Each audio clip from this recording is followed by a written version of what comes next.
Dəvət üçün də ayrıca təşəkkür edirəm qardaşım. Çox sağ ol. Allah razı olsun, Allah köməyiniz olsun, Allah müvəffəq etsin.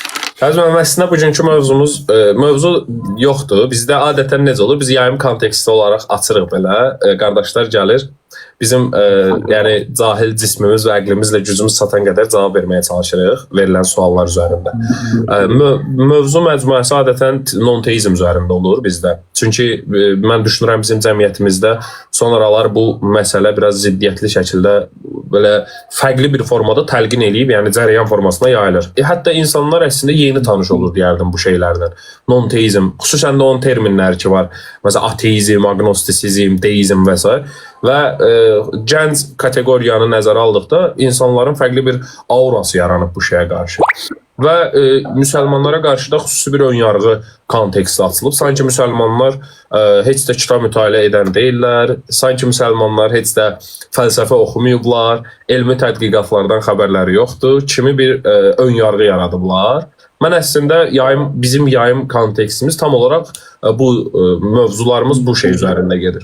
Siz də yaxşı gəldiniz, təşəkkür edirəm əvvəla efirimizə gəldiyiniz üçün. Bir daha sizi salamlayırıq. İnşallah ki, elmimizdən bugün maksimum çalışacağıq. Nə varsa faydalanaq biləkdə. Yəni həmişə verilən suallarımız var. Təbii əslində mövzulara demək olar ki, tam olaraq sizin mövzularımızdır. Ümumiyyətlə bizim son ara əslində bir mövzu açmışdıq. Mövzumuz buydu ki, ateizm ümumiyyətlə bizə nə verir? Çünki biz ateizm belə deyək, inkar artiklı, teizm teos sözündəndir, tanrı yoxdur mənasını verir, qədim Yunan sözüdür. Biz məsələyə əslində belə baxanda bilirik ki, ateizm öz-özlüyündə tanrı yoxdur deməklə həm də dinlər yoxdur mənasını verir. Ən azından yoxdur deməsə də uydurmadır deyirlər. Yəni bunların dinin varlığını inkar etmək mümkün deyil, tarixi konteksti araşdıranda. Din var olub. Amma dinlər uydurmadır deyirlər. Mən də hər zaman bir mövzu açıram ki, icazənizlə ki, təbrizməm. Həmişə din öz-özlüyündə insana bir yaşam tərzi verir, bir geyim tərzi verir, bir danışıq tərzi verir, qidalanma tərzi verir, hətta insanın ətrafına, hər şeyinə təsir edir. Biz hər zaman sual veririk. Ümumiyyətlə, nəinki ateizm, non-teizm öz-özlüyündə alternativ bizə nə verir? Yəni, niyə məhz non-teizm? Bir insan, məsəl üçün, ideoloji əsas olaraq niyə non-teist olur? Yəni bu digər, məsələn, deizm ola bilər, agnostisizm ola bilər, ateizm öz-özlüyündə materializm, naturalizm və s. Yəni bu bizə nə verəcək? Bizim mövzumuz adətən bu olur. Yəni sizin də dilinizdən bu barədə istəyərdik əslində biraz eşidək. Təşəkkür edirəm. Mövzu, əslində sualların içərisində bir neçə mövzu var. Birinci fəlsəfədən başladıq ki, adətən deyirlər ki, müsəlmanlar fəlsəfə oxumurlar. Düzdür, belə bir söz. Sanki amma əslində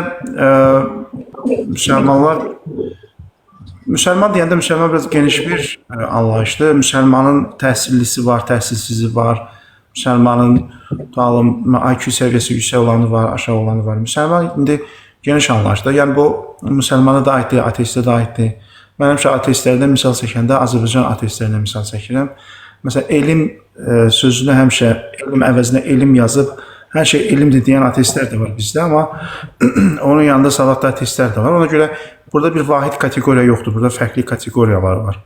Məsələn, radikal ateist var, nisbətən tolerant ateist var, müsəlman da həmçinin radikal var, mülayimi var və s.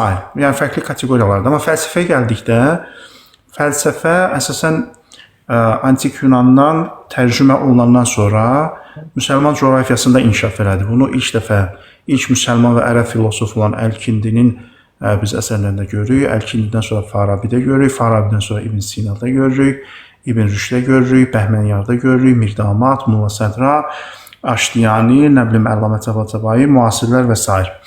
Və bizim fəlsəfə irsimizdə mən hərdən bizim Ziya Balıyevlə də şeyimiz oldu, bir podkastımız.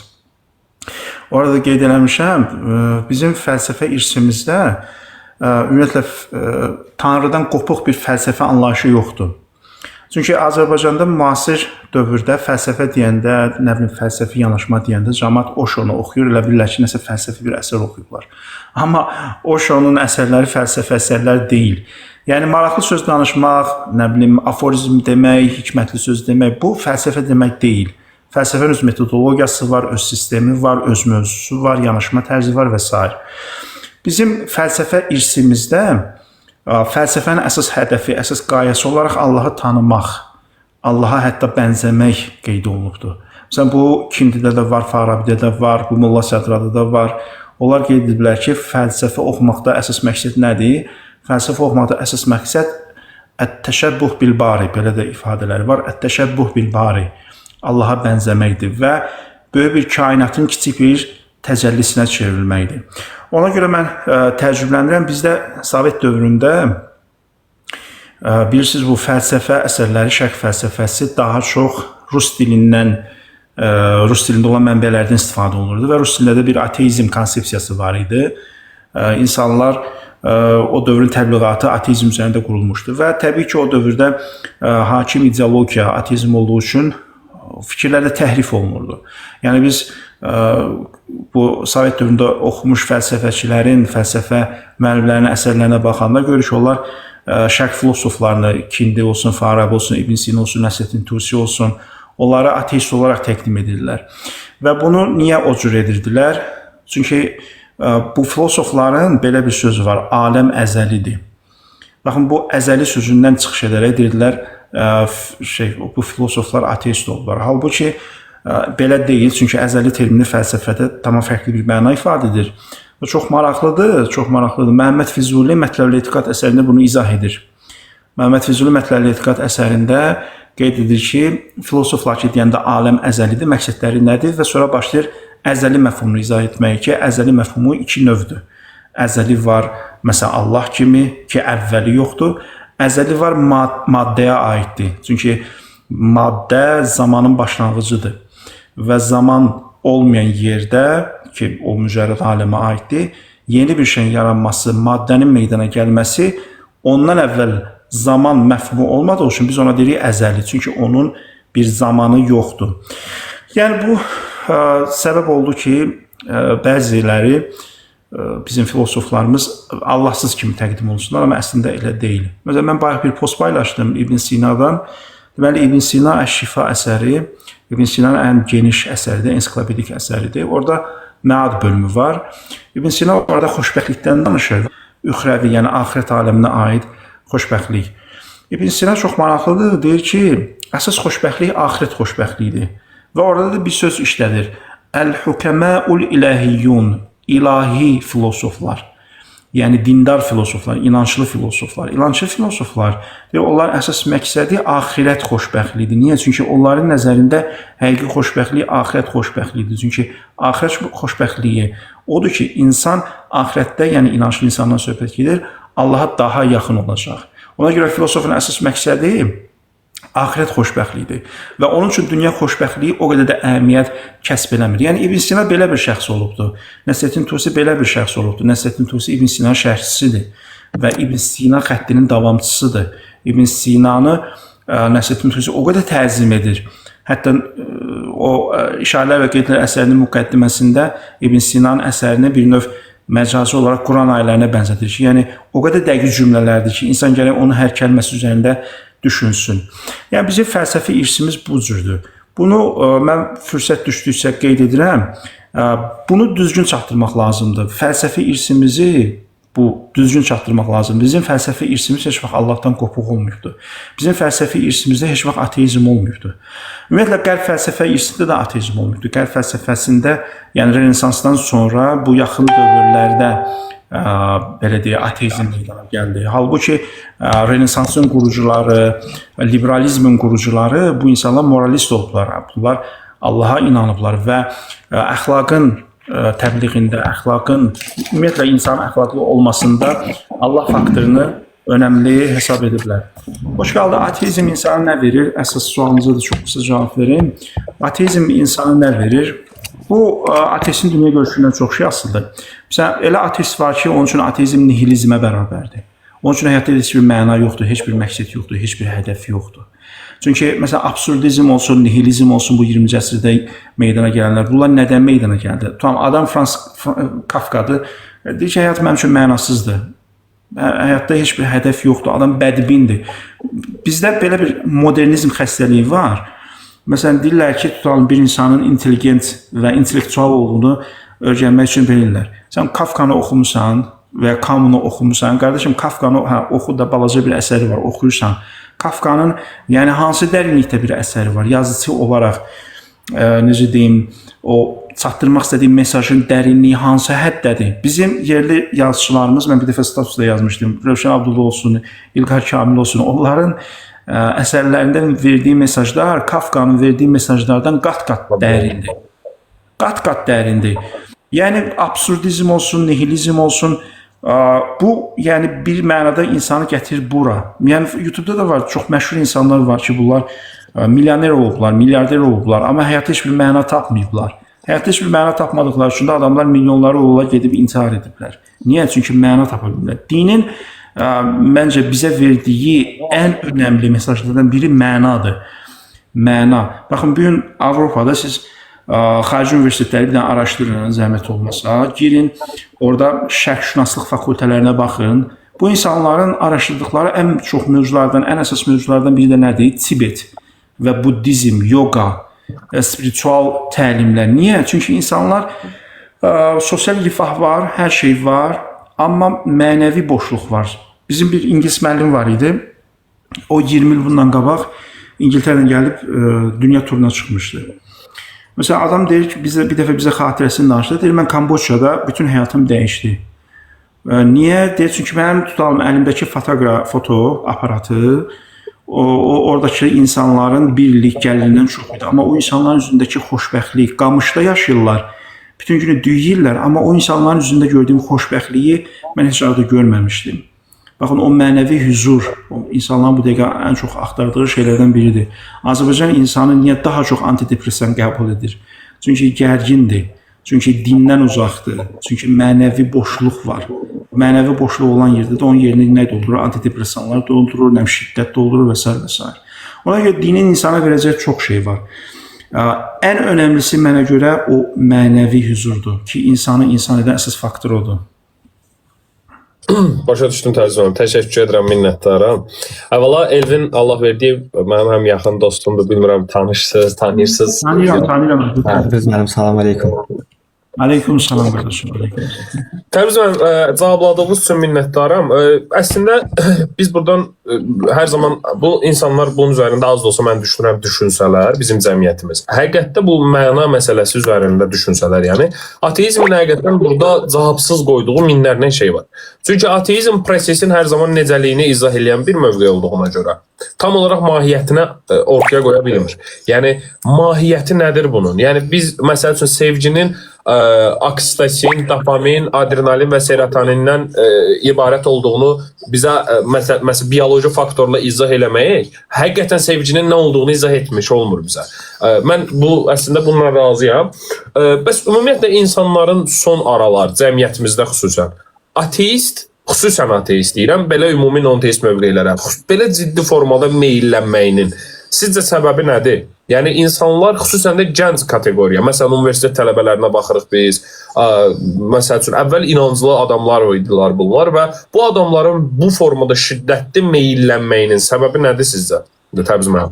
Mən müşahidə elədiyimə görə bir marjinallanma həvəsi var, marjinallaşma həvəsi var. İnsanlar, bəzi insanlar o boş qazan məsələ var. İndi biraz kobud misal olsa da, bu misalı çəkmək istəyirəm, boş qazan məsələsi.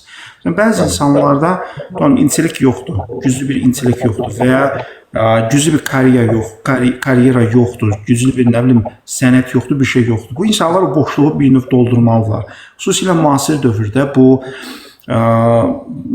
texnologiyanın inkişaf elədiyi dövrdə, sosial platformaların insanlara geniş imkanlar və fürsətlər təqdim etdiyi bir dövrdə insanlar bir formada o şeyi doldurmalılar. Baxın, bəziləri bunu nə ilə doldururlar? Üzrüstən bu qeyri-etik hərəkətlərlə. Məsələn, adam çıxır, qeyri-etik bir hərəkət edir və ondan baxış toplayır, gündəmə çıxmaq istəyir. Niyə? Çünki onun verəcəyi alternativ bir şey yoxdur. Onun təqdim edəcəyi gözəl bir şey yoxdur, savad yoxdur, maarifləndirmə yoxdur, heç nə yoxdur. O yoxdur bunda, bu boşdur. Boş olduğu üçün o artıq gündəminizi zəbt eləməlidir. Qeyri-etik ifadələrlə, qeyri-etik hərəkətlərlə və görürsünüz, bəziləri bunu bilərəkdən edirlər. Nəyə görə? Çünki bilirlər ki, cəmiyyətin, mən həmişə bunu deyirəm, Azərbaycanda ümumiyyətlə faizə vurub böləndə intellekt səviyyəsi aşağı olan ölkələrdən biridir. Çünki bir dəfə bir müəllim də təqdim etdi statistika, bizdə mətni üzündən oxuyub anlama səviyyəmizə görə Azərbaycan ən aşağı ölkələrdən biridir. Yəni təqribən 70 ölkədən 68-dir ya 75 ölkədən 68-ci yerdədir, belə bir şeydir təqribən. Ona görə belə bir cəmiyyətdə bu şəkildə qeyri-etik bir şəkildə qeyri-etik hərəkətlərlə gündəmi zəbt etmək mümkündür. Azərbaycanda da bu bəzi ateistləri mən görürəm ki, bu insanlar içərisində savadlı olanlar var, bundan işim yoxdur, amma adətən ümumi nisbəti deyirəm. Adamlar gündəmi zəbt etmək üçün, cool görünmək üçün, nə bilim, marjinal görünmək üçün, fərqlənmək üçün sanki ateizmə meyl edirlər, marjinallaşmağa meyl edirlər. Nəyə görə? Çünki bizdə ateizmlə intellektual olma eyniləşdirilir. Yəni insan ateist isə intellektualdır. İnsan ateist isə bunun IQ səviyyəsi yüksəkdir. Amma əslində belə bir şey deyil. Belə bir şey deyil. Ateizm fəlsəfi yanaşmadır. Ateizm bəzən bunu da qarşılar. Ateizm xeyr, ateizm elm deyil. Ateizm fəlsəfi yanaşmadır. Çünki ateizmin mövzusu metafizikadır. Ateizm metafizikadan başlayır. Ateizm, teizmi inkar, teizm bu Allah məsələsi, Allah ideyası, bunlar hamısı metafizik məsələlərdir. Ona görə burada bu məsələyə diqqət etmək lazımdır ki, bir insan ateist isə bu avtomatik intellektual mı olur? Bir insan ateist isə bu avtomatik aydın mı olur, reformist mi olur? Çünki Azərbaycanda ateizm adı ilə çıxış edib reformist ideallarda olan insanlara baxın, hamısı gəlirlər, nə edirlər? Dinə hücum edirlər, dini söyürlər və etik şəkildə mübarizə aparmırlar, ancaq qeyri-etik şəkildə, qıcıq doğrucu bir şəkildə. Yəni bir var insan reformist ola, islahatçı ola, məqsədi nədir? Qurmaqdır, düzdür? Qurmaq üçün insan maksimum şəkildə ağla xitab etməlidir, düşüncəyə xitab etməlidir, məntiqə xitab etməlidir. Amma bir insan ki, məntiqə yox, emosiyaya xitab edirsə, hissləri təhrik edirsə, bu artıq burada quruculuqdan söhbət gedə bilməz, islahatdan söhbət gedə bilməz. Ən böyük xətalardan biri də nədir? Bunu da deyim, sözü sizə təhvil vereyim. Ən böyük xətalardan da biri nədir? Baxın, hermenevtika nədir? Hermenevtika deyir ki, hadisələri, mətnləri düzgün araşdırmaq üçün o mətnin yazıldığı dövrə enmək lazımdır. Yəni, tutalım, indi Azərbaycanda və dünya ölkələrində 18 yaşdan sonra evliliyə icazə verilir. 18 yaşdan aşağı evlilik pedofiliya hesab olunur. Amma tutalım, qədim dövrdə belə bir şey mövcud deyildi. Yəni, belə bir anlayış mövcud deyildi. Və ya indi tutalım, xanımlara təbliğ olunur ki, karyera qurur. Amma qədim dövrdə bir 100 il, 200 il bundan qabaq ümumiyyətlə bu müzakirə mövzusu deyildi. Nəyə görə? Çünki o dövrün şəraiti ilə indiki dövrün şəraiti bir deyil. O dövrdə 12-13 yaşında evlənirlər, amma indi 12-13 yaşında evlənmirlər. Yəni, sən gəlib, məsələn, Peyğəmbərin həyatından və ya qədim insanların həyatından istat gətirir ki, sizin böyükləriniz, din böyükləriniz, bunlar pedofil olublar. Halbuki birincisi pedofiliyanın özünün bir tərifi var, onun bir tibbi tərifi var. O bir xəstəlikdir, beyində yaranan bir xəstəlikdir. Çünki pedofil insanların beyində müəyyən əlamətlər var. O təsdiq olunmalıdır. İkinci məsələ isə sən zaman və məkan məsələsini nəzərə almalısan. Sən zaman və məkan məsələsini nəzərə almadan tarixləri qarşılaraq müqayisə edib, gəlib irad bildirmək, özdə bayaq dediyim kimi iradı necə bildirirlər? Məntiqə, şuura xitab edərək, yox, emosiyaları təhrik edərək. Ona görə Azərbaycanda ateizmdə bu metodoloji problem var. Bu özü ciddi bir problemdir. Başa düşdüm, Tərcüman. Təşəkkür edirəm. Mən dediklərinizlə tam olaraq razıyam. Yəni sizin icazənizlə əlavə kimi çıxmasın. Mən hətta deyərdim ki, cəmiyyətimizdə sırf hətta cəmiyyət içində istədiyi egosentrizm deyilən bir xəstəlik var. Öz egosunu tətmin etmək tələbidir bu. Cəmiyyət içində öz egosunu tam tətmin edə bilməyən insanlar, cəmiyyət içində müəyyən bir status sahibi olmağı bacarmayan və ya olmayan insanlar sosial platformada bunu daha rahat əldə edə bilmək üçün müəyyən addımlar atırlar. Və atdıqları addımlar vasitəsilə də bunu əldə etdiklərini gördükdə dolayısıyla buna davam edirlər. İstər birisinin dəyərini təhqir etmək olsun, istər emosiyaları təhrik etmək olsun və s. Buradan çəkinmirlər hətta. Mən bunu dəfələrlə görmüşəm, müşahidə də etmişəm. Tam olaraq doğru vurğuluyursunuz. Mən son sualı verim, sonra canlımızdakı qonaqlar var. Mən yəni tanıdığım adamları tərcüməyəm. Suallarını bir qism verərlər, əgər varsa nəsə sualları o barədə də. Mənim son sualım budur. Ümumiyyətlə biz bilirik ki, misal üçün hər hansısa bir ateistin bizə hər hansısa bir Quran ayəsi ilə bağlı, məsələn, əslində insanın sualından anlaya bilirik ki, bunun həqiqətən marağı araşdırmaq və ya öyrənməkdirmi, yoxsa məqsəd qərəzli bir məqsəddirmi? Bunu anlamaq olur. Adətən biz qərəzli məqsədli insanlara hər zaman izah eləməyə çalışırıq ki, biz bildiyimiz qədərilə Quranın tədqiqat metodları var da. Yəni Quran xırda bir şey deyil. Quranın üzərində tədqiqat aparmaq üçün heç nə yox. Ən azı sən o dövrdə yaşayan ərəblərin formasını, necə bir insan olduqlarını ən azından araşdırmalısan. Heç bunun ərəb dilini, sosiologiyasını, psixologiyasını, sərf elmini, nəhv elmini və s. detalını, təfsilatını, təfsir elmlərini bunlardan danışmıram. Ən azından bir adam az da olsa bir məlumat araşdırmalıdır. Açır adam məsəl üçün hər hansısa bir Quran ayəsini istənilən bir Azərbaycanlı tərcümə edən hər hansısa bir tələbənin və ya bir elm ustadın tərcüməsini açır, oxuyur, orada gördüyü. Yalnız məsələ də maraqlı nöqtəsi bu olur ki, ayənin nə əvvəlini, nə axırını oxumur. Direkt o ayəni oxuyur, onu da ya YouTube'da hardasa görüb, ya kimdənsə eşidib. Və gəlir promoy sual verir ki, bu niyə var? Mən buna görə ateistəm. İndi məcbur olaraq bu adama ən azından məsələn ayəni oxuyuruq, ərəb dilini qardaşlardan, özümüz az da olsa indi bildiklərimizdən araşdıranda görürük ki, ayənin ərəbində həqiqətdə məsələn tərcümədə bu cür sözlər yoxdur, amma biz bunun elmi metodunun belə olmadığını, ərəb dilində bəzi sözlər var ki, onu Azərbaycan dilinə çevirəndə tam qarşılığı ərəb dilində verdiyi mənanı vermədiyini anlaya bilirik. Bunu bu ateistə izah etməyə çaba göstərdikdə adam deyir ki, İradımı mənə niyə bildirirsən? Falan yerə bildir. Mən bunu tərcümə eləyənə bildir. Ya da Quran tərcümə elə. Ümumiyyətlə bu emosiyayla, yəni emosiyanı təkid edən, emosiyanı təlqin edən ateistlər ki var, insanın dəyərlərinə qıcıq verir.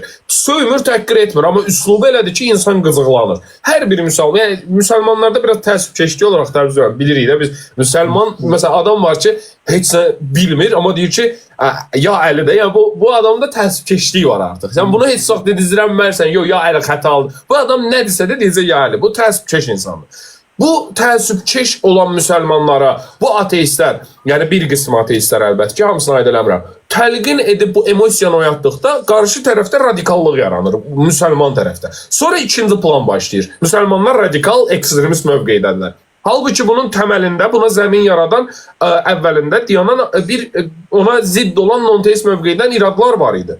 Bu non-teist mövqeydə bu cür üslubla yanaşan insanlara biz yəni necə yanaşmalıyıq? Bizə nə tövsiyə eləyək? Xüsusən də mənə nə tövsiyə eləyərsin? Mən özüm adımdan soruşuram bu salat. Tövsiyə yox, sadəcə bildiklərimi sizinlə paylaşmaq istəyirəm. Deməli, burada bir dənə məntiqi xəta var. Deməli, klassik məntiq, yəni məntiq elmlərin şahıdır, bu bir mənalıdır.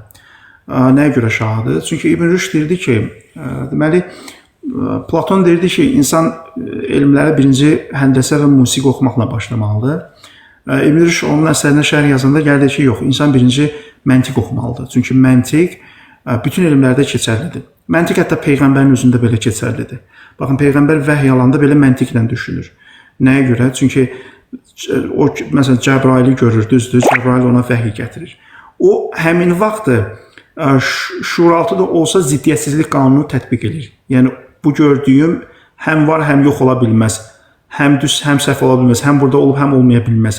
Yəni, məntiq elə bir şeydir ki, o bütün sahələrdə var. Peyğəmbər belə onu istifadə edir. Sadəcə olaraq məntiq alimlər deyirlər ki, o qədər sürətli olur ki, onun insan çox fərqinə varmır. İndi, məntiq çox önəmlidir. Məntiqdə bir bölüm var, Burhan bölümü. Orada argumentasiyanın şərtləri qeyd olunur. Ki, mən necə eləməliyəm ki, düzgün müqəddimələr qurub düzgün nəticəyə çatın. Çünki müqəddimələrlə nəticə arasında zəruri bir bağlılıq olmazsa, insan heç vaxt düzgün nəticəyə çata bilməz. Buna səfsətə deyirlər. Məsələn, deyirəm ki, özümdən misal çəkimdə, heç kimdən misal çəkməyim. Çünki başqa yerlərdə başqa adlar çəkirəm. Məsələn, deyirəm, Təbriz Qasımov ulduzdur və bütün ulduzlar göydədir. Deməli, Təbriz Qasımov göydədir. Görürsünüz, məntiqi səfsətədir bu. Niyə? Çünki birinci cümlədə keçən ulduzla ikinci cümlədə keçən ulduz eyni məna daşımır. Düzgün nəticə almaq üçün hər iki müqəddimədə keçən söz eyni məna daşımalıdır. Birinci müqəddimədə keçən ulduz şöhrət mənasındadır, ikinci müqəddimədə keçən ulduz artıq səmavi cisim mənasındadır. Burada yol verilən xəta nədir? Adamlar gəlirlər, hansısa bir dini mətni götürürlər, məsələn deyirəm, öz aləmlərində orada bir boşluğu tapırlar və deyirlər, mən ateist oldum. Qardaşım, dini mətin üzərindən ateist olmaq bu məntiqi xətadır. Niyə? Çünki sən deyirsən ki, bu dini mətin uydurmadır, kiminsə uydurmasıdır və salam. Deyirəm ki, mən bu dini mətni qəbul etmirəm. Quranı, İncili, Təlmudu, Tövratı qəbul etmirəm. Amma bu o demək deyil ki, sən Allahın da varlığını qəbul etməyəsən. Bu o demək deyil ki, sən Allahı da inkar edəsən. Bəli, çünki bu ən ciddi məntiqi bir xətadır. Nəsə demək istəyirsiniz? Buyurun. Yo, mikrofon bağlıdır. Bəli deyirəm, elə təsdiq edirəm. Qarda Güzel. Bu ən ciddi məntiqi xətadır. Yəni sən maksimum, yəni Quranı götürüb inkar edən insan maksimum Quranı inkar edə bilər. Vəssalam. Həzrət Məhəmmədin peyğəmbərliyi inkar edə bilər. Vəssalam. Allahın varlığını inkar etmək üçün o əlavə kosmoloji dəlillər, rasional dəlillər, fəlsəfi dəlillər gətirməlidir.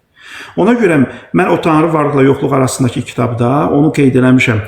Bu arada dostlara deyim, əgər kim istəsə o kitabı biz pulsuz PDF-ni paylayırıq, kim istəsə yollayım. O kitab kimin... O üzrüstən PDF məndə də var, Təbriz xanım, çox üzrüstən. PDF məndə də var, uşaqlar. Mədət Əli sənə atarım, onun səhifəmizdə bizim qaydların olan səhifələrdə paylaşarsan, kim istəsəm aşağıdan Mədət Əli var, bizim moderator. Oraya yazsın, mən onu atacağım. Bütün səhifələrdə onu paylaşın uşaqlar. Orada mən qeyd eləmişəm, Tanrı və din fərqləndirilməsi. Yəni bir dini gəlib inkar etmək, Tanrını inkar etməyə əsas vermir. Ona görə bu ateizm debatda mən nəyin tərəfdarıyam? Birinci, metodologiyanı müəyyənləşdirmək. Yəni qardaşım, sən məndən hansı metodologiya üzərində bəhs edirsən? Rasional, empirist, nə? Çünki buna nə etmək lazımdır? Sadiq qalmaq lazımdır. Ya biz əvvəldən axıra eyni metodoloji üslubu seçib onun əsasında müzakirə aparmalıyıq, ya da yox. Çünki adam bu səfsətədə bu var. Qarşı tərəfin zehni çaşdırmaq üçün bu adətən debatlarda istifadə olunur. Qarşı tərəfin zehni çaşdırmaq üçün, qarşı tərəfin fikirlərini dolaşdırmaq üçün bir bəhsdən başqa bir bəhsə keçirlər, bir bəhsdən bir mövzudan başqa bir mövzuya keçirlər. Məsələn, adam gəlir sənə bir dənə Qurandan bir ayə gətirir, irad bilir, sən ona cavab verməmiş tez ikincini deyir, üçüncünü deyir, beşincini deyir, insan artıq ilişir qalır, beş dənə mövzuya bir dənə cavab. Biz hətta buna debat əxlaqsızlığı deyirik. Debatda bu üslubu işlədən insanlara debatda əxlaqsızlıq etdi deyirik. Çünki adam, məsələn, qarşı tərəf nə qədər haqlı olsa da, adam 35 dənə sual verir, qarşı tərəf bunun 30-una, doğru haqlı tərəf olsa da 30-una cavab verib, üçünə çalışsa da ən az ikisinə xəta eləyəcək. Və auditoriyada yaranan aura nədir? Bu adam cavab verə bilmədi suala. Yəni, bu debatda əxlaqsızlıq sayılır, mən elə bilirəm. Buyurun. Bu rasional əxlaqsızlıqdır. Buyurun, məncə də. Buyurun, Təbriz bəy. Siz bitirəndən sonra da qardaşlar, Elvin qardaş, Səbuy qardaş, Sərxan qardaş. Bu arada Sərxan bəy ateistdir. Mən onun intellektual səviyyəsinə güvəndiyim üçün qaldırdım yuxarı. Əgər sualı varsa versin, Təbriz müəllimin elmindən biz də faydalanarıq. Sırayla qəşəng suallarımızı verərik. Buyurun Təbriz müəllim, davam edin. Ya, belə çox uzatmaq istəmirəm. Əsas ümumi fikirləri burada paylaşdım. İnşallah dostların necə sualı varsa suallara cavablandırırlar. Buyurun. Müntəzir olar, mən 2 dəqiqə bir çıxış edeyim, yoxsa Elvin qardaş? Elə təklif edilən birinci qardaşlar buradadır, özümüzünkilərdir. Sərxan da belə özümüzünkidir, problem yox. Birinci Sərxan müəllim istəyir sual versin Təbriz müəllimə. Təbriz müəllim istəyir. Mən birinci, ümumiyyətlə, bu deyərək başlayayım ki, mən Təbriz qardaşın fikirlərini qatırıram, ateizm barəsində, Azərbaycandakı ateizm barəsində dediyi fikirləri qatırıram, yəni təəssüf edərək qatırıram. Mən bir dəfə belə bir ifadə işlətmişdim ki, əgər bu TikTokdakı insanlar, bu yayımlarda gördüyüm insanlar ateistsə, onda mən ateist deyim. Yəni, mən başqa bir kateqoriya aid edeyim. Bunu nəyə görə işlətmişdim? Çünki bilirsiniz, Əhzab 37 ilə, indi xüsusi olaraq ona verirəm, müntəzir, Əhzab 37 ilə və yaxud da digər Quran ayətləri ilə və yaxud da Bibliyanın ayətləri ilə insanın ateist olmaq məntiqi olaraq mümkün deyil. Çünki məntiqi olaraq əlaqə yoxdur. Bayaq Təbriz qardaş klassik məntiqdən danışdı, hansı ki, Aristotelian məntiq deyirik də, onu Aristotelin əsasına qoyduq, məntiq elmi deyirik. Baxın, bir insan tutalım ki, hipotetik olaraq fərz edək ki, bütün dini kitablar yanlışdırlar, Allahdan gəlməyiblər bunlar. Yenə də Allahın olmadığına, bir ağıllı dizaynerin olmadığına bu dəlalət eləmir. Heç bir məntiq əlaqəsi yoxdur. Sən buradan heç bir, yəni məntiqi yolunu gedib çıxa bilməzsən ki, ağıllı dizayner yoxdur. Yəni bu aləmin bir yaradıcısı yoxdur. Belə bir nəticə çıxa bilməzsən. Bu nəticəyə çıxa bilmək üçün bu fəlsəfi müstəviyə getməlidir mütləq. Başqa bir yolu yoxdur. Fəlsəfi zaten bu əsrlər boyu intellektual insanlar arasında fəlsəfi müstəvidə müzakirə olunub. Heç vaxt bu Bibliya kontekstində, İncil və yaxud da Quran kontekstində müzakirə olunmayıb. Gəl sənə Quran Allahın varlığını sübut edəcəm və yaxud da Aquinas deyib ki, gəl sənə İncildən Allahın varlığını sübut edəcəm. Xeyr. Hər biri fəlsəfi müstəvidə ki, hansı ki, bayaq Təbriz qardaş İbn Sina'dan danışdı. İbn Sina'nın məsələn dəlil, imkan dəlili deyilən bir məşhur dəlillərindən biri var. Hansı ki, bu gün qərb fəlsəfəsi çox güclü dəlil hesab olunur və hətta onun müasir formasını qərb filosoflarından Alexander Proust işləyib kontingensiya adını veriblər. Amma əsasında İbn Sina'ya dayanır. Amma bilir ki, İbn Sina'ya dayanır və biz bilirik ki, qərb filosoflarının bir çoxu da, yəni xristiyan filosofların bir çoxu da İslam filosoflarından təsir edənərək bir çox arqumentləri qurublar. Bu da bir tarixi faktdır. Mən demək istədiyim odur ki, mən ayırıram fəlsəfi ateizmlə yeni ateizm. Və bəlkə də kimsə razılaşmaya bilər bu ayrımla. Mən niyə bunu ayırıram? Məsələn, TikTokda gördüyümüz ateizm yeni ateizmdir ki, birinci xüsusiyyəti aqressiyadır. Məsələn, inanclı insanlara qarşı aqressiyanı biz asıl şəkildə görürük. İnanclı insanlar bir kənara qalsın, dini şəxsiyyətlərə, məsələn, tutan ki, Məhəmməd Peyğəmbərə qarşı bir aqressiya var və ərəblərə qarşı bir aqressiya var. Bizə xüsusilə də ərəblər gəldilər, bizi işğal edilər falan, bizi İslamlaşdırdılar, qılınc gücü ilə falan. Düz tarixi baxımdan bunlar əsaslandırılmış iddialar deyil, sadəcə iddiadılar sadəcə, aqressiv şəkildə iddialardır. Və digər bir məsələ də inanclı insanları sanki cahil kimi göstərmək cəhdi var. Yəni sanki bir insan inanclıdırsa, məsələn, möcüzəyə inanırsa, möcüzələrə inanırsa, bu insan intellektual insan ola bilməz. Halbuki heç bir şey, yəni hər şey qoyaq kənara. Müasir elmi metodun banisi Francis Bacondur da. Biz bunu bir çoxumuz bilirik, Təbriz qardaşı yaxşı bilir. Francis Bacon özü inanclı adamdır, Anglikan xristiandır və hətta ateizmə rəddiyə, ateizmin absurdluğu adlı məqaləsi var ki, mən özüm o məqaləni oxumuşam və Francis Bacon orada birbaşa ateizmi tənqid edir. Özü inanclı bir adamdır, elmi metodun banisidir. Əgər biz deyirik ki, inanclı insanlar intellektual ola bilməzlər, onda Francis Bacon intellektual insan olmayıb onda. Onun necə olur, elmi metodun banisidir. Yəni özümüzlə eyni ziddiyyətə düşmüş oluruq. Bu baxımdan mən onun tərəfdarıyam ki, ateistik müzakirələr, yəni teologiyaya qarşı iddialar, Tanrının varlığı müzakirələri fəlsəfi müstəvidə Təbriz qardaşının vurğuladığı kimi metafizika sahəsində müzakirə olunmalı məsələlərdir. Bunlar oradan kənara çıxarılıb Quran kontekstində, Bibliya kontekstində müzakirə oluna bilməz. Mənim fikirlərim bu qədər. Çox sağ olun, təşəkkür edirəm sizə. Çox sağ ol qardaşım, Allah razı olsun. Mən Bacon-a əlavə olaraq Newton da əlavə eləmək istəyirəm. Deməli, Newton bir mənalı olaraq ən böyük elm adamı hesab olunur da. Bəziləri Newtondan, Einstein və ya Tesla arasında müqayisə aparanda əksəriyyət deyirlər ki, ən böyük elm adamı Newtondur. Bunu hətta Cəlal Şəngördən də sual verirlər. Cəlal Şəngör deyir ki, mənə görə ən böyük elm adamı Newtondur. Mən sonuncu kitabım inşallah bu yaxında çıxacaq. Mən niyə ateist deyiləm. Orada Newtonun əsərindən stat gətirmişəm. Newton ümumiyyətlə ateizmi mənasız hesab edir və o da ağıllı dizayna inanır. Bunu nəyə görə misal gətirdim? Yəni intellektual olmaqla dindar olmaq arasında belə bir olmamaqla dindar olmaq arasında belə bir bağlılıq yoxdur. Yəni bir insan dindardırsa o intellektual deyil. Bəli. Bir insan dindar ola bilər, intellektual olmaya bilər. Bir insan dindar ola bilər, cahil ola bilər, bir insan dindar ola bilər, məfhumatçı ola bilər, dindar ola bilər, yobaz ola bilər. Bu mümkündür. Çünki həmin insan dindar olmasa da cahil olacaq, yobaz olacaq. Bu onun beyin düşüncə səviyyəsinə əlaqəlidir, təhsil səviyyəsinə əlaqəlidir, yaşadığı mühitlə əlaqəlidir. Yəni bu cahillik, intellektuallıq filan bu dinlə, ateizmlə birbaşa əlaqəli deyil. Bu cahillik, yobazlıq daha çox insanın bir növ o yaşadığı mühitlə çox əlaqəlidir, təhsil səviyyəsinə əlaqəlidir. Yəni mən kifayət qədər təhsil amma cahil insan görmüşəm. Tutalım, mən bir dəfə bir status paylaşmışdım. Bu iqtisadiyyatda görünməz əl nəzəriyyəsi var. Onu bir dəfə bir türk danışırdı, inançlı insan idi. Qayıtdı ki, bu iqtisadiyyatda görünməz əl məsələsi bu düzgün məsələ deyil. Tanrı ora müdaxilə edir, o qiymətlərə müdaxilə edir. Mən yazdım, bunu tənqid elədim ki, bu Tanrı qiymətə müdaxilə eləmir də, bu yanlış bir şeydir. Və gördüm ki, bir nəfər ali təhsil insan, hansı ki, xarici şirkətdə bu vəzifəsi var, yaxşı. Gəldi, mən tənqid elədim ki, yox, Tanrı özü birbaşa müdaxilə edir qiymətlə. Dedim, qardaş, sən axı inançlı, intellektual insansan, sən necə belə bir söz deyə bilərsən axı? Yəni, bu hər təbəqədə var. Bəzən görürsən ki, yenə deyirəm, adam inançlıdır, yobazdır, bəzən ateistdir, yobazdır, bəzən deistdir, yobazdır, bəzən milliyyətçidir, yobazdır. Bu, daha çox insanın təhsil səviyyəsi ilə, böyüdüyü mühitlə çox əlaqəlidir. Təşəkkür edirəm Təbriz müəllim, minnətdaram. Elvin qardaş, sizi dinləyim. Təbriz müəllim, ilk öncə sizə təşəkkür eləmək istəyirəm. Mən uzun zamandan bəri sizi izləyirəm. Düzdür, mən sizin kimi bir filosof deyiləm, sırf ilahiyyatçı mövqeyindən çıxış edirəm. Mənə ilahiyyat sahəsində fəlsəfəni sevdirən də elə siz olmusunuz. Sizin statuslarınız olub, əsərləriniz olub. Buna görə sizə xüsusi olaraq təşəkkürümü bildirirəm. Mən əslində filosof deyirəm, sadəcə fəlsəfə ilə maraqlanan bir insan. Bəli, o videonu da görmüşəm. İcazənizlə sizə 2 dənə sualım olacaqdır.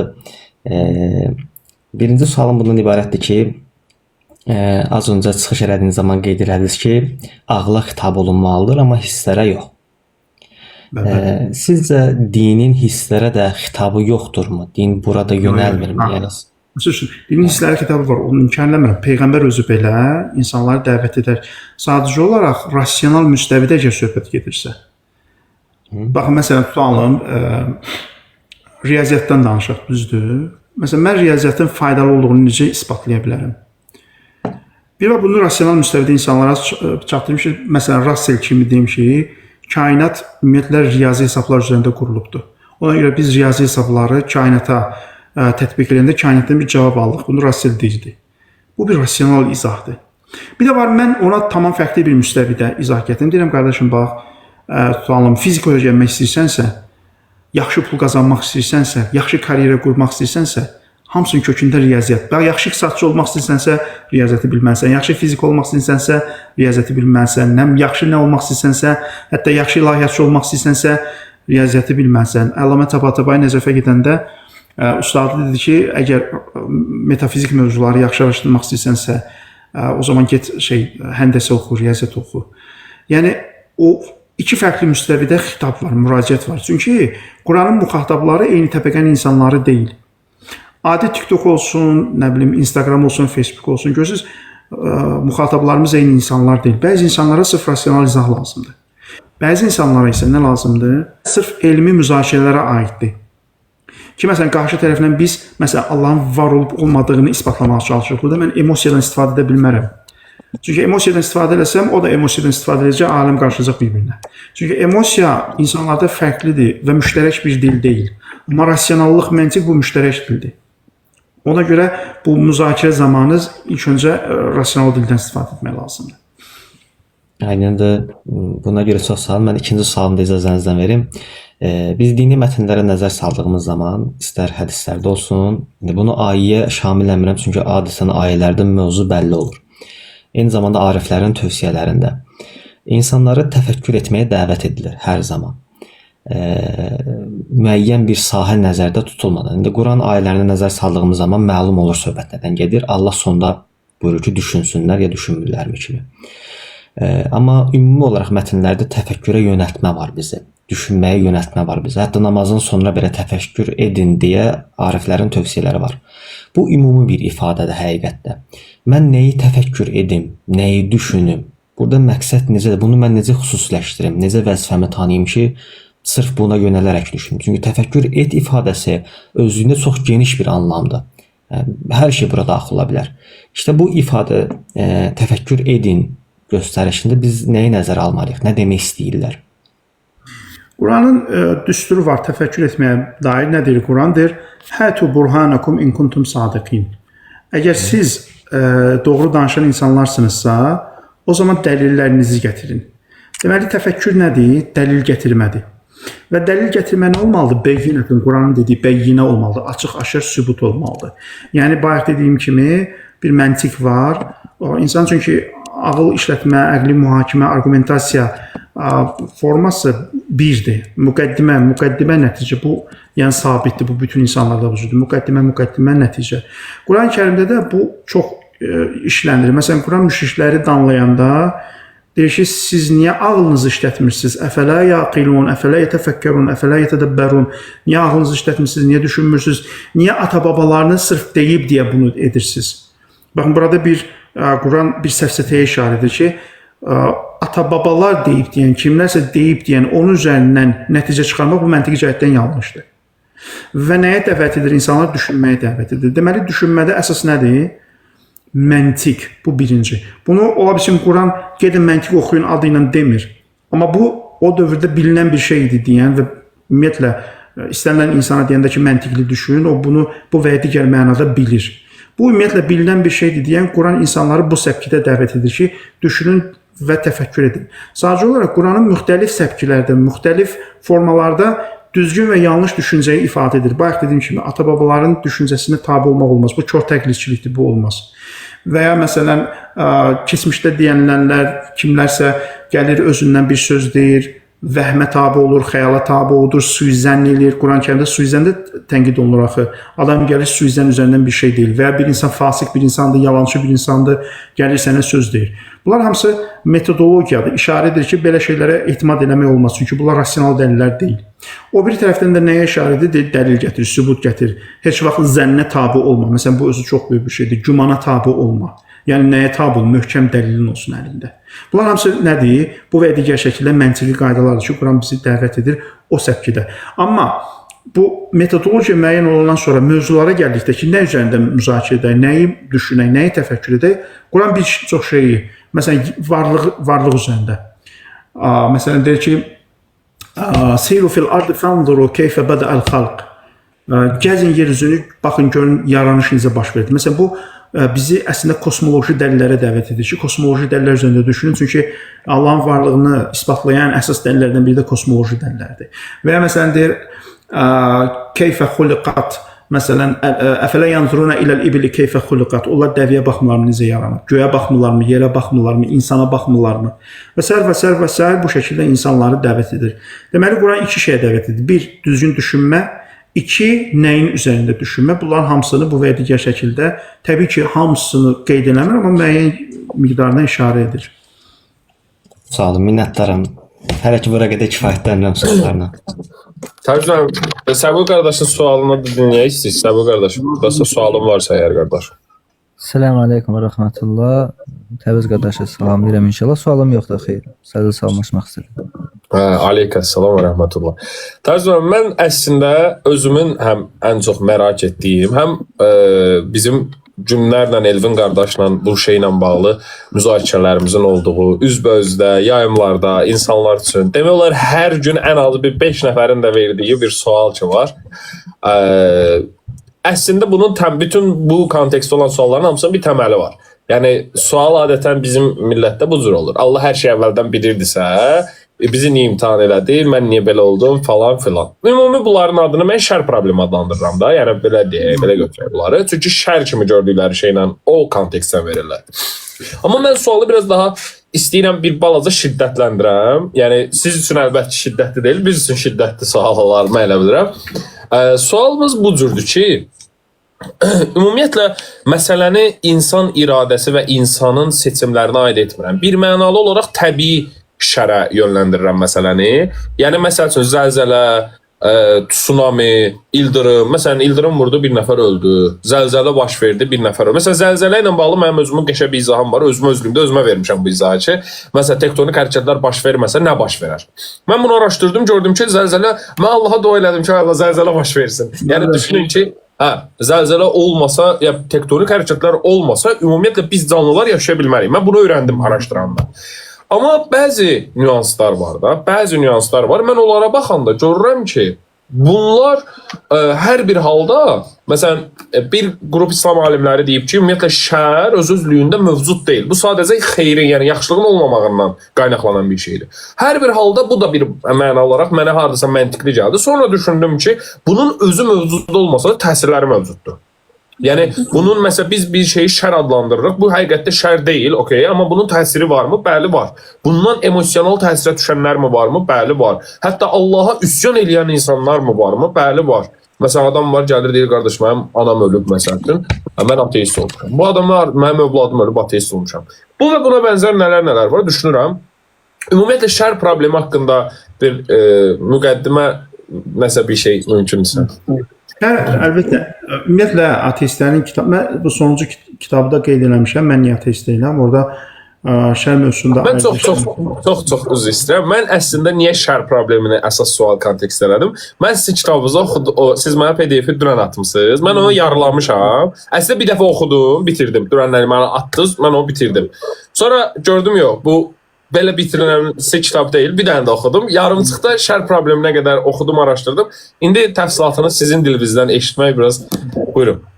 Bu, o 2001-ci ildə çıxıb, indi bu yaxında da bir kitabım çıxacaq, mən niyə ateist deyiləm. Orada şər mövzusunu tamam fərqli müstəvidə işləmişəm. Deməli, bəzi kitablar var, orada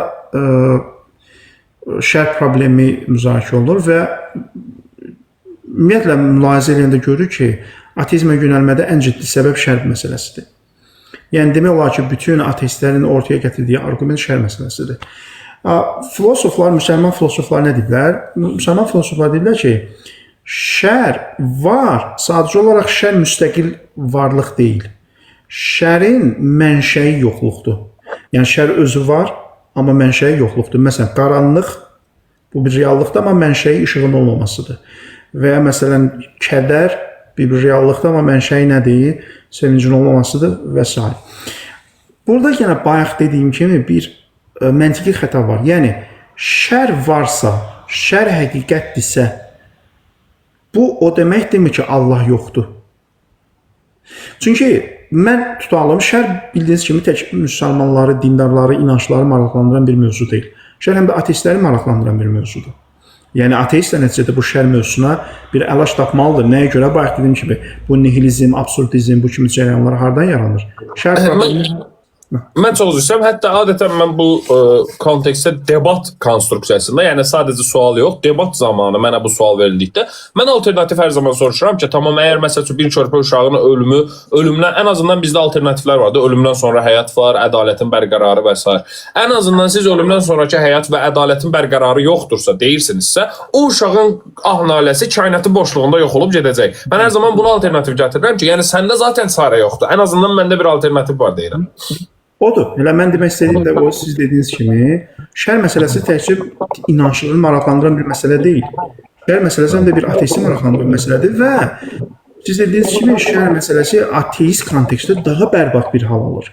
Yəni təsəvvür edin ki, adam o Cəlal Şəngör demiş, öləndən sonra kar yoxdur.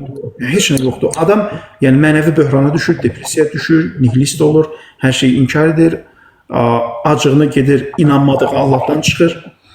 Və o agresiya ilə axı ateist olanda insan bu əxlaq problemi də bir problemə çevrilir axı. Çünki əxlaqı nə qədər rasional, sekulyar müstəvidə əsaslandırsan da, nə qədər buna ictimai müqavilət desən də, burada ən ciddi problem zəmanət problemidir. Zəmanət. Yəni mənim əxlaqlı olmağıma zəmanət verən nədir? Bu məsələ də var. Ona görə o cür mənəvi böhranların yarandığı bir dövrdə əxlaqın zəmanəti də aradan gedir. Ona görə ateist də bu məsələni həll etməlidir. Burada mən demək istədiyim nədir? Şər məsələsi birbaşa Allahın varlığını inkar etməyə əsas verir ya yox? Qətiyyən. Çünki fərz edin ki, mən şər məsələsinə əsasən dedim ki, Allah yoxdur. Düzdür? Xoş, növbəti sual yaranır. Bəs kainat necə yaranıbdır? Burada da mən nə etməliyəm? İrrasional bir mövqe ortaya qoymalıyam. Ya deməliyəm kainat əzəlidir ki, bu artıq müasir elm bunu təksib edir böyük partlayış nəzəriyyəsinə görə. Ya da təsadüfən deməliyəm ki, bu da ümumiyyətlə heç bir məntiqi açıqlaması yoxdur. Ona görə şər Allahın varlığına bir qaçış kimi görə bilər. Amma insan Allahın varlığından qaçanda daha böyük bir boşluğa düşür. Daha dərin bir irrasional boşluğa düşür. Ona görə mən burada Francis Collin'in çox gözəl bir nəzəriyyəsi var. Anthony Flew bilirsiniz ki, 15 yaşına, 81 yaşına bu adam ateist olubdu. Sırf şər probleminə görə. Deyir, mən məsələn, atası da xristiyan olubdu, misyoner olubdu, inanclı olubdu. Amma deyir, mən baxdım, gördüm ki, məsələn, şər problemini zehnimdə həll edə bilmirəm. Ona görə ateist oldum. Amma deyir, sonradan 81 yaşında mənə çatdı ki, yəni bizim ümumiyyətlə şər haqqında təsəvvürümüz yanlışdır. Biz elə təsəvvür edirik ki, Allah gərək hadisələri tək-tək müdaxiləsin. Yəni filankəs bir şey eləyəndə onun əlindən vursun, fəhmənkəs nəsə eləyəndə onun ağzından vursun. Əslində belə deyil. Allah bir sistem yaradıb, o kainatı yaradıbdı. O kainat da maddədir, materiyadır. Onun ümumiyyətlə mükəmməl olma potensialı yoxdur. Materiya, maddə elədir ki, onun mükəmməl olma potensialı yoxdur. Bayaq bir qardaş mənə yazmışdı, ona cavab verdim ki, varlıq ya nöqsanlıdır ya da kamildir, nöqsansızdır. Nöqsansız olan bir dənə Allahdır. Allahdan başqa nöqsansız yoxdur. Ona görə Allahdan yerdə qalan nə varsa hamısı nöqsanlı varlıqdır. Nöqsanlı varlıqda da şərin ortaya çıxması bu labüddür. Ona görə o kitabda mən yazmışam. Şərin zəruriliyi. Yəni şər nəinki olmamalıdır. Xeyr, şər ümumiyyətlə zəruridir. Çünki materiya kamil bir varlıq deyil. Mükəmməl bir varlıq deyil. Materiya nöqsanlı varlıqdır. Nöqsanlı varlıqda da nələrsə olmadığı üçün şərin meydana gəlməsi labüddür. Ona görə Francis Collin nə deyir? Deyir, mən bu məsələdə agnostikəm. Yəni şər Allahın feillərinə qayıdır, düzdür? Deyir, mən bu məsələdə agnostikəm. Niyə? Çünki mən şərdən çıxış edərək Allahın varlığını inkar edə bilmirəm. Amma eyni zamanda da bəzi suallara cavab tapa bilmirəm. Güya müasir elm bütün suallara cavab tapıb. Xeyr. Müasir elmdə nə qədər qaranlıq, məsələn, həyat necə başlayıb? Müasir elmə məlum deyil. Şuur nədir? Müasir elmə məlum deyil. Amma o demək deyil ki, mən onu inkar etməliyəm. Nə mənə məlum deyilsə, o demək deyil ki, mən onu tez avtomatik etməliyəm, inkar etməliyəm. Xeyr. Ona görə mən Francis Collin ən yaxşı şeylərdən biridir, izahlardan biridir. Bizim elmi qardaşla müzakirəmizdə biz belə bir nəticədə almışdıq ki, bu əslində sizinlə vurğuladığımız şərin zəruriliyi məsələsi. Yəni şər əslində bizə xeyrin nə olduğunu mahiyyətini başa salmış kimi bir şeydir. Yəni bir növ bunu bir pet misalı çəkmişdi Elvin qardaş ki, məsələn, petə əlimin vurmağım və onu mənim əlimi yandırmağı şərdirmi? Bəli, bu pisdir. Amma mənə o eyni anda əlimi oradan çəkməyi və özümü oradan qorumağı izah edən bir funksionallıqdır. Mən bunu belə deyim, şər konteksti insanların nəzərində, yəni insan iradəsi ilə baş verən şeylərin içinə salırlar. Amma burada sualın məğzi daha ciddi bir yerdən vururlar, emosional hala salırlar. Nədir bu? Məhz Allah hər şeyi əvvəldən... Məsələn, biz adətən problem nədə çəkirik? Təbriz müəllim. Məsələn, biz izah verəndə deyirik ki, baxın, insanların bir şeyi icra etməsinin səbəbi Allahın onun elmində o şeyin olması mənasını vermir. Məsələ budur ki, insan onu edəcəkdir deyə Allah bunu bilmiş olur. Biz bunu deyirik həmişə.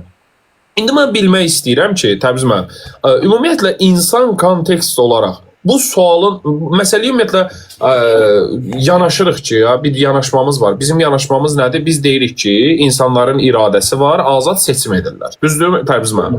Maraqlısı burasındadır ki, Allahın öncədən, yəni biz var deyildik, öncədən bu şeyləri bilməsi sualı var ha. Orada öncədən demək, Allahı zamana daxil etmək demək deyil. Və bu sualda ən böyük problem hər zaman budur. Mən elə bilirəm. Amma hər bir halda bir adam ki, sual verir. Allah bizi yaratmamışdan əvvəl, düzdür, orada da zamana salırlar. Öncədən, əvvəl, fərqli formalarda hara fırlasalar zaman daxil edirlər. Amma götürsək ki, sualı verib artıq bir adam ki, məsələn, Allah bizi yaratmazdan əvvəl mənim pis insan olacağımı bilirdisə və mən yaranmamışdan əvvəl bu məsələ Allahın elmində mövcuduydusa, indi mən bu sualı özümün təhərimdə verim ki, bu məsələ real feildə hasil olmayıb, amma Allahın elmində bu mövcuddursa, bu işin icra olunmasına ehtiyac nə var idi? Axı mən Allahın elmində artıq cəhənnəmdə idim və ya pis insan idim və ya şəri mövcud etmişdim. Sualım bu. Bayaq dediyim kimi, burada bir sistem məsələsi var. Bəzən biz elə təsəvvür edirik ki, Allah insanlara yaradanda, hadisələr yaradanda tək-tək əli ilə, məcazi mənada deyirəm, əli ilə müdaxilə edir. Amma əslində belə bir sistem var. İkinci məsələ, baxın, bu sualı verənin inancı çox önəmlidir. Məsələn, bu sualı verən ateistliyə yox. Buna baxmaq lazımdır. Qardaşım, sən ateistsənsə və deyirsənsə niyə yaratdı, bu ümumiyyətlə sənin üçün mənasız bir sualdır. Çünki sən ümumiyyətlə onun varlığına inanmırsan ki, hələ o niyə yaratdı sualında verəsən.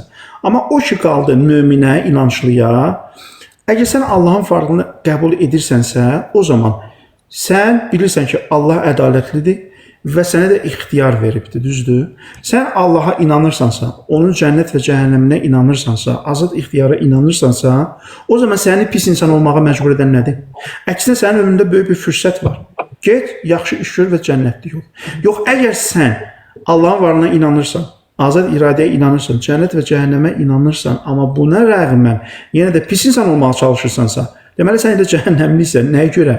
Çünki sən nəyə qarşı çıxmış olursan və həqiqətə qarşı çıxmış olursan. Ona görə burada sual verənə birinci sual vermək lazım ki, qardaşım, sən Allaha inanırsan ya yox, cənnət cəhənnəmə inanırsan ya yox. Əgər isə inanmıram, o zaman bu sualın üçün mənasız. Bunu qoyduq qırağa. Gəlik inanına. Sual verir. Sən inanırsan, desən ki, bəli, inanıram. Allah var, cənnət, cəhənnəm var və azad iradə var. O zaman biz ona sual veririk. Əgər Allah varsa, cənnət, cəhənnəm varsa, azad iradə varsa, o zaman sənin yaxşı insan olmağa mane olan nədir? Niyə sən pis insansan? Niyə pis işlər görürsən? Başa düşdüm, Təbriz müəllim. Əvvəla efirimizdə olan 230 nəfər xahiş edirəm, Təbriz müəllimin səhifəsinə hamı takib atsın. Düzdür, atıblar, mən artıq deməyə ehtiyac yoxdur, amma yenə də atsınlar. Təbriz müəllimin qəşəng paylaşımları var. Yəni mən şəxsən bizim özümüz bu efirdə gördüyünüz hər kəs Təbriz müəllimi hər yerdən izləyirik. Bir şey paylaşsın deyə oturub gözləyirik. Siz də izləyin. Mütləq şəkildə Təbriz müəllimin postlarına, paylaşımlarına diqqət eləyin. Əminəm ki, çox faydası olacaq. Təbriz müəllim yəni PDF formatında kitablarla bağlı Təbriz müəllimin paylaşımı var. Girib orada aşağıda kommentə mail adresi yazsaz, orada sizə kitab PDF formatında da göndərilə bilər. Yəni bu cür məsələlər var. Təbriz müəllim, verdiyiniz sualımıza verdiyiniz cavab üçün təşəkkür edirəm, minnətdaram. İkinci bir vaxtınız varsa, yəni ikinci bir sual kontekstindən verim. Şər problemi ilə bağlı əslində mənim problemim yoxdur, amma sual verən izləyici kütlə üçün əslində məsələni biraz daha. Biz həm də belə bir izahda verirdik ki, adətən ümumiyyətlə insanların şər adlandırdığı, mən hər zaman deyirəm ki, şər öz-özlüyündə Mən hətta bunu bir səhifəmdə bir şəklin altında bir qısa bir məqalə formatında da yazmışam ki, bizim şər adlandırdığımız və ya ümumiyyətlə İslamda verdiyimiz cavabları bəyənməyən tərəfin özünə bu suallar verildiyində cavab bilmirəm olur və bilmirəm əslində rasional bir cavab deyil, sadəcə məsələdən qaçış üçün bir manipulyasiya yöntəmidir. Yəni bilmirəm rasional bir cavab deyil, bilmirəmin mənə heç bir faydası yoxdur. Ən azından burada bir cavab var, burada bir izah var, ən azından bir çaba var. Amma qarşı tərəfdə ümumiyyətlə heç nə yoxdur. Mən bu yol ayrımında hər zaman ateizmin geridə qaldığını həmişə görmüşəm və müşahidə də etmişəm. Şər məsələsi ilə bağlı bir də Şəhid Mürtəza Mütəhhirinin qəşəng izahı var. Mən onu oxumuşdum. Şəhid Mürtəza Mütəhhirinin də izahı o əslində bayaq bizim dediyimiz o şərin mövcud olması, sizin dediyiniz həm də o zərurilik məsələsi ki var, onun bizi xeyrin mahiyyətinə doğru yönəltməsinin izahını verir ki, yəni əslində xeyrin, məsələn biz işıqda dünya hər zaman yaşıl rəngdə olsa, biz digər rəngləri tam olaraq ümumiyyətlə birinci dünya mənasız olar, ikinci dünyanın digər rənglərinin artıq tam mahiyyətini anlamayacağıq. Amma dünya rəngarəng olduqda artıq hər rəngin özünün mahiyyəti və mənası olmuş olur və biz onu anlaya bilirik. Eynən də bu gün şər olmalıdır ki, xeyri anlayaq və qavraya bilək. Mən belə düşünürəm. Mən Şəhid Mütəhhiri düzdür, mənim üçün bir ideal kontekst mövqeyində olsa da, Şəhid Mütəhhirinin fikirlərini hər zaman düz sintez edirəm digər böyük alimlərdən, amma Alvin Plantinganın da qəşəng izahı var. Düzdür, axırda gətirib izahında hər şey Allaha, yəni bu məsələləri onu da oxumuşdum. Səhv etmirəmsə, o da qəşəng kontekstdə izah verir. Ümumiyyətlə sizə bir sualım da var. Bu sual əminəm ki, sizə, hətta bu sualı nəyə dayanaraq verirəm? Emin İmanlının Tanrı kitabı var. Mən orada müqəddimə, mündərcat hissəsində bir detallı Allahın varlığı ilə bağlı isbat üçün argumentlər gətirir. Ontoloji argumentlər və s. əxlaq argumenti və s. hamısını gətirir. Ümumiyyətlə, biz həm bunu özüm üçün soruşuram, həm dinləyən qardaşlar üçün soruşuram. Biz bir ateistlə debat edərkən, danışarkən, biz adətən belə bir mövqe tuturuq. Yəni, bizlə hansı üsulda danışırsa, o üsulda danışmağa çalışırıq. Yəni, nə artığı, nə əksiyi. Misal, biri bizlə qərəzlə danışırsa, biz də çalışırıq biraz onun mövqeyinə doğru qərəzlə danışaq ki, qarşı tərəfdə İslam izzətdən düşməsin. Bizim çabaladığımız bu olur. Çünki indi elə bir dövrdə yaşayırıq ki, artıq insanlar öz egosunu təmin etmək üçün qarşı tərəfi tapdalayır və nə qədər səmimi olur olsun, qarşı tərəfin mövqeyini ciddiyə almır. Mən bir sualım budur ki, ümumiyyətlə bu doğru bir metoddur. Yəni biz debat zamanı qarşı tərəflə hansı üsulda davranmalıyıq? Xüsusən ateistlərlə və xüsusən qərəzli və emosiya təlqin edən ateistlərlə. İkinci sualım da, yəni bundan aid olaraq ikinci sualım budur ki, ümumiyyətlə biz ateistlərlə debat zamanı hansı argumenti gətirməliyik? Düzdür, siz birincidən cavab vermişdiniz ki, hər kütlənin, müxatəbin özündən asılıdır bu məsələ, amma ən azından belə götürsək ki, yenə də o adam biraz qərəzli, biraz emosional, biraz qısa və lakonik cavablar tələb edib, amma saatlıq suallar verən adamlardırsa, biz hansı argumentlərdən istifadə etməliyik Təbrizman? Deməli, müzakirə bu məntiq elmdə də qeyd olunduğu kimi iki müstəvidə aparıla bilər. Bir, oponentlərin məqsədi həqiqəti tapmaqdır. Əgər oponentlərin məqsədi həqiqəti tapmaqdırsa, burada ancaq rasional dəlillərdən istifadə olmalı, qətiyyən emosiya, qətiyyən zənni, gümana əsaslanan dəlillərə istinad etmək olmaz. Çünki, məsələn, iki nəfər riyaziyyatçıdır, bunlar istəyirlər ki, bir tənliyi həll eləsinlər və oponentlər, bunlar heç vaxt emosiyaya xitab eləmirlər, müraciət eləmirlər. Bunlar heç vaxt bir-birlərinin emosiyalarını təhrik eləmirlər. Demirlər ki, sən bu tənlikdə filan düsturu eləsən, cəhənnəmliksə. Belə bir söz heç vaxt riyaziyyatçılar istifadə eləməz. Çünki onların məqsədi kiməsə qalib gəlmək deyil, nədir? Həqiqəti tapmaqdır. Buna fəlsəfədə burhan deyirlər. Bir də var cədəl. Bu cədəl daha çox debatlarda istifadə olunur. Cədəldə məqsəd nədir? Cədəldə məqsəd həqiqəti tapmaq deyil. Cədəldə məqsəd qarşı tərəfə qalib gəlməkdir. Qarşı tərəfi üstələməkdir. Ona görə cədəldə məntiq alimləri deyirlər ki, səni qarşı tərəfə qalib edəcək istənilən argumentdən istifadə edə bilərsən. Hətta özünü təkzib etməyə səbəb olsa belə. Ona görə burada qarşı tərəf kimdir? Onunla niyə müzakirə aparsan? Hədəf nədir? Məqsəd nədir? Bunu təyin etmək lazımdır. Ona uyğun metod seçmək lazımdır. Fəlsəfədə adı erestik adlanır da, qarşı tərəf, bizdə cədəl deyirik. Qarşı tərəfi istədiyi metodlarla fərqli üsullarla yanaşır. Aydın, başa düşdüm. Bəs argument zamanı, məsələn, əgər həqiqətən intellektual bir insandırsa, adekvat danışmağı bacaran, düşüncə sahibi, debat zamanı, sizcə ümumiyyətlə bizim əlimizdə tonlarla, belə deyək, dəlillər var. Yəni bizim Allahın varlığına, yaradıcının varlığını isbat etməyimiz üçün. Sizcə ümumiyyətlə ən güclü arqument hansıdır? Mən həmişə bu sualı sizə vermək istəmişəm. Mən hətta Təcdüdül Etiqadı oxudum. Orada da arqumentlər və s. kəlam hissəsini də sizin şərhinizlə olanı. Sonra Əl-Babul Hadə Şərizadı, bunların hamısını mən araşdırmışam ki, sırf maraqlıdır ki, görüm ən çox hansı arqumenti siz belə deyim də şərh verib və ya dəstəkləmişsiniz, mən onu özüm analiz edim. Ona görə birbaşa indi çox şükür Allah həmd eləmiş ki, soruşma şansım olub. Ən güclü arqument sizə görə hansıdır? Yəni ən rahat və ən güclü belə deyək. Deməli, filosoflara görə ən güclü arqument varlıq dəlilidir. Burhan Sıddiqin dedikləri varlıq Mümkünəl vücud zərur. Aysa orada varlığın üzərindən hərəkət edərək varlığı iki qismə bölürlər, vacib və mümkün varlıq və onun üzərindən nəticəyə çatırlar. Bu filosoflara görə ən böyük dəlildir. Nəyə görə? Çünki burada birbaşa çünki varlığın dərki aksiyomda axı, varlığın dərki üçün heç nə ehtiyac yoxdur. Birbaşa varlığı dərk edirsən və varlıq üzərindən mülahizələr aparıb nəticəyə çatırsan. Amma teoloqlara görə, kəlamçılara görə ən güclü dəlil kosmoloji dəlildir. Yəni məsələn Əbu Cəfər Tusi var, bizim klassik alimlərdən biridir. Şeyx Müfiddən sonra yaşayıbdı. Əbu Cəfər Tusinin Əl-İqtisad kitabı var. O orada deyir ki, ümumiyyətlə insan Allahın varlığını isbatlamaq üçün kainata baxmalıdır. Kainatdakı hərəkəti, məhdudiyyəti, bu şeyləri müşahidə etməlidir. Onun üzərindən Allahı tapmalıdır. Əbu Cəfər Tusiyə görə ən mükəmməl dəlil kosmoloji dəlildir. Ona görə burada mənə görə təbii ki, ən yaxşı dəlil filosofların dəlilidir. Çünki orada kainatı müşahidə etməyə belə ehtiyac yoxdur. Sırf varlığın dərki sən kifayət edir ki, Allahın varlığını tapasan. Amma bu mənə görədir, bu individualdır. Bəziləri üçün tutalım o mövzular çox dərindir, çox məsələn beyin yoran bir şeydir, bəzən çox çatmır. Onun üçün məsələn bir insanın anatomiyasına baxmaq, nə bilim ürəyin fəaliyyətinə baxmaq, böyrəyin fəaliyyətinə baxmaq və ya bir qarışqanın fəaliyyətinə baxmaq daha cəlbedici olur. Yəni peyğəmbər də tutalım insanlara və İmam Sadiq səhabələrinin hamısına eyni cavab vermirdi ki, məsələn biri gəlib deyirdi ki, tutalım Allah belə bir sual verir ki, dünyanı insanın içərinə sıxışdıra bilərmi? Təqribən belə bir şey sual verir. İmam ona qayıdır deyir ki, ətrafına bax, dağlara bax. O dağları görürsən, o dağlar sənin gözünə yerləşdirən onu da eləyə bilər. Bu o adamın səviyyəsinə uyğun bir şeydir. Amma başqa bir yerdə deyir ki, yox da bu mümkün olan bir şey deyil. Sən absurd bir şeydən sonra. Fəzəl İbn Ömərin Tövhidini oxuyursan, orada nələr yazılır da. Məsələn, insanın barmaq izindən gözünün içinin, ağının qarasına qədər detala düşür İmam Sadiq. Başa düşürəm. Ona görə məsələn, əgər şəxsi mənim rəyimə görə təbii ki, filosofların rəyi, yəni metodik olaraq daha güclüdür, daha dərindir, daha necə deyərlər, az irad qəbul edən bir şeydir. Amma bunu mən ümumiləşdirə bilmərəm. Bu insandan insana fərqli olur. İbn Sinaya görə Nəsrəddin Tusi heç vaxt klassik teoloqlar kimi kosmoloji dəlil gətirmir. Nəsrəddin Tusi bir də İbn Sinanın, Farabinin dediyi o dəlil gətirib kifayətlənir. Çünki Nəsrəddin Tusiyə görə Allahın varlığını isbatı üçün ən möhkəm dəlil odur. Amma bəzilərinə görə xeyr, kosmoloji dəlillər və müasir elmdə daha çox kosmoloji dəlillər üzərində qurulubdur.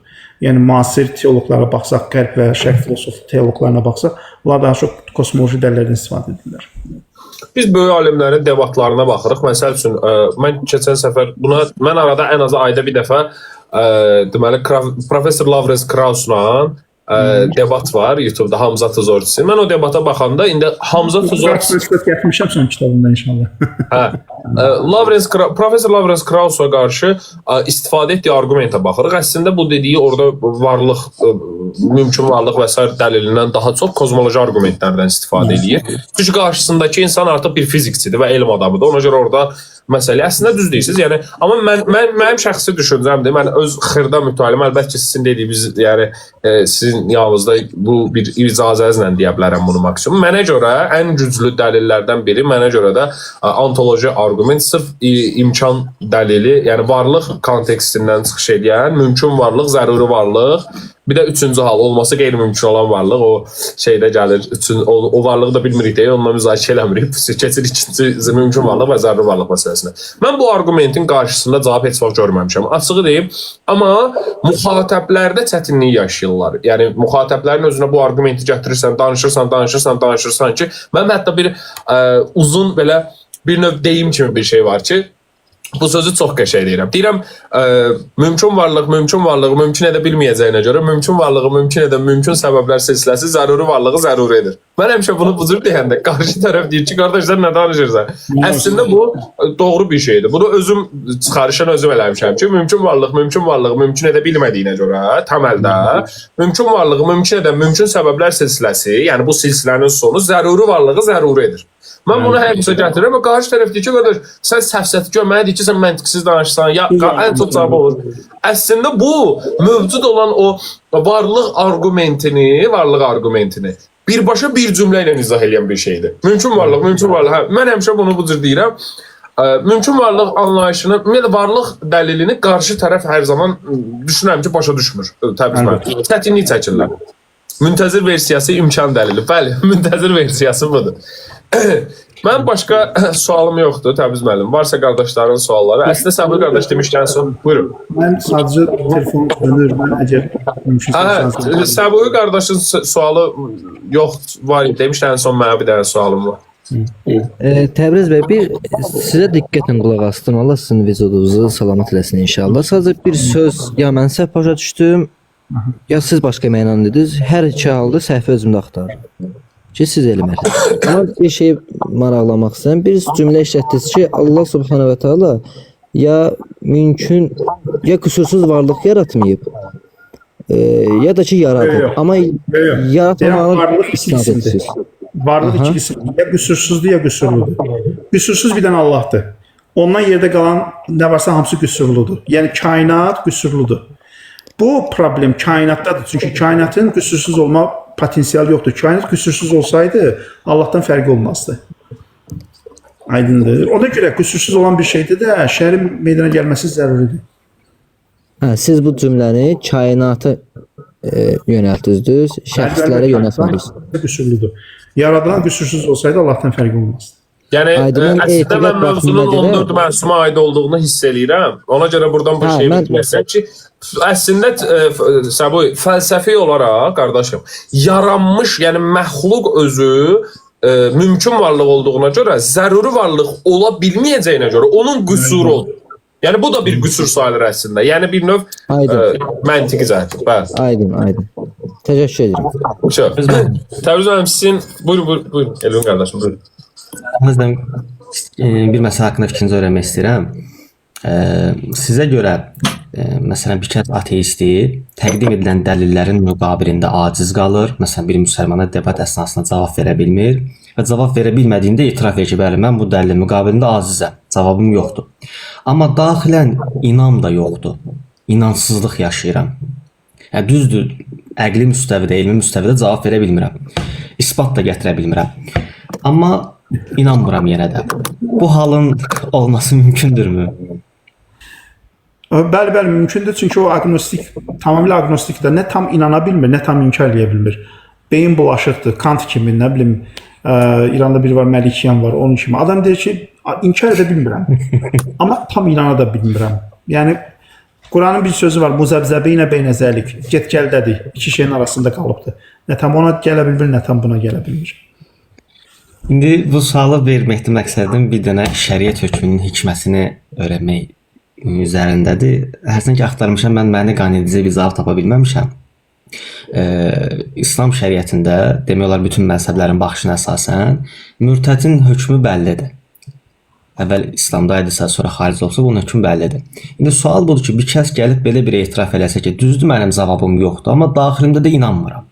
Yox, ateist mürtəd hesab olunmur. Müsəlmançılıqdan inkar edəndən sonra İslamdan çıxsa mürtəddir.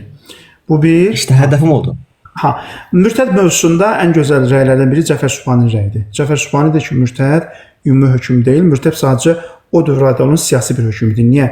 Çünki Quranda var, deyir, günün əvvəli qəbul edin, günün axırı inkar edin. Deyir, onlar müsəlmanların qəlbində, yeni gələn müsəlmanların qəlbində şək şübhə toxumu əkmək üçün belə bir metod işlədirdilər. O sadəcə dövrə aid bir cəza idi. Yəni belə bir də inzibati bir cəza idi. O ümumi bütün yəni dövrlərə şamil olan bir şey deyil. Mən işte bu fətvanı uzun zamanda axtarıram. Elə yaxşı ki, verən olub bu. Cəfər Sübhaninin oxuyun onu, şeyini, onun rəyi odur. Mənbə verə bilərsiniz hansı kitabında bunu qeyd edib, yoxsa elə... Mən bir dəfə paylaşmışdım Facebookda. Axtarıb tapıb sizə ataram. Hərsən ki təəssüflə Facebookum yoxdur. Axtarıb tapıb Mən sizə yazaram indi. şeydə. Burada yazaram inşallah. Tamam, zəhmət olmaz. Mən ortada əlaqə yaradan olaram, problem deyil. İnşallah. İnşallah. Hə, problem yox. Təşəkkür edirəm. Allah ömrünüzü Yəni də bərəkət inşallah qabaqcadan şey olar. Hə, inşallah öncədən danışarıq, hazırlaşarıq bu barədə. Çox ağır olar. Bəli, təşəkkür edirəm. Gəldiniz, şərəf verdiniz Təbrizməliyəm. Həqiqətən Allah razı olsun. Allah razı olsun. Xeyrə qarşı Allah razı olsun, minnətdarım. Biz kömək eləyərik sizə. Sağ olun Təbrizməliyəm. Allah əmanət. Xudahafiz inşallah.